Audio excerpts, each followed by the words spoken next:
corridor business that was recently evicted from its storefront home of 16 years, Mia is also an active artist and arts educator and was responsible for organizing the first Balmy Alley mural in 1971.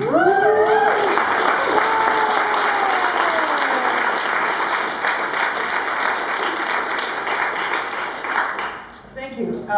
It's funny to hear Mike speak like this. Thank you for being here.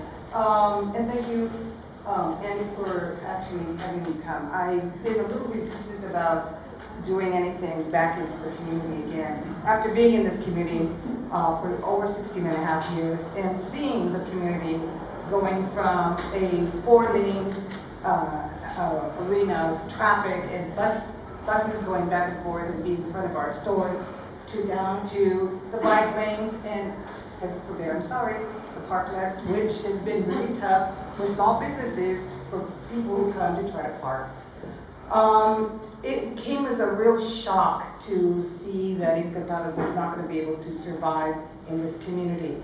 I should have been a little bit more aware that we were going to be able to survive, but I should have actually recognized that our building, which is owned by Meridian Mortgage, has not only the apartment building on the corner of 20th and Valencia, but they have the one across the street as well, which I just recently found out. So that's multi-million dollars of money of people who are living there. And I know people who live in those apartments who are becoming increasingly more afraid of losing their apartment.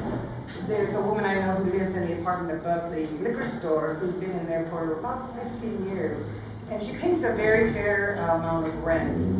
But now the apartment next to her just got renovated and now it's up to $2,500 for a studio. That's frightening. That is frightening. I mean, we were here during the times of dodging bullets. I had bullet holes in my windows. I know what it feels like. I know what it looked like. But we stayed. And in many ways, historically, I feel like we were the ones who were paved the road. We made it safe. We took that bullet. We made it a beautiful community. I'm a real strong advocate of I'm a native, but I'm a real strong advocate of doing public work and keeping our communities safe and beautiful. And I think that's what ended up happening. We did it. We did our job to the point that we lost it. We lost it. Our building, the building that my storefront, which is at 20th in Valencia, unfortunately, we tried to advocate to stay at least until December, which has been our high season. We couldn't do it. The building, the storefronts, two storefronts, lie empty. It's like a slap to everybody who lives in this community to show you the power that these people have, to let you know that, go ahead. It's very taunting and very insulting to the rest of us who want to live here, who want to do a good job, to provide services, to provide not only, for me, it was very important to provide a service for Latinos to be able to show their work, both in two-dimensional and in three-dimensional. We provided a lot of educational workshops, just a number of things, and now that's all disappeared.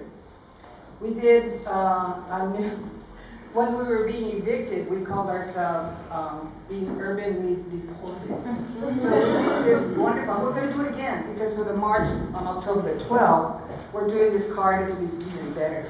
So we're putting the red, putting the red, what do you call it, the circle, the arrows to being deported. We are all being deported in one way or the other. It doesn't matter if I have a storefront. Storefront owners have no rights whatsoever. We are unprotected. We're unprotected. The state, we're at the hands of the state, not even the city. Not even the city. We have to make change in our legislature. Somewhere along the line, we have to do it on our, we have to put it up on the bills. We have to put it with the city, we have to put it up with the state. We need to have better protection. I don't want to feel like all the rest of us helpless. We need to stand and take positions that say enough already.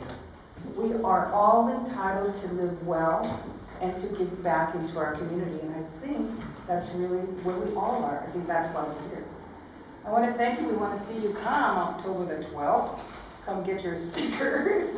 No more urban deportation for any of us. And thank you.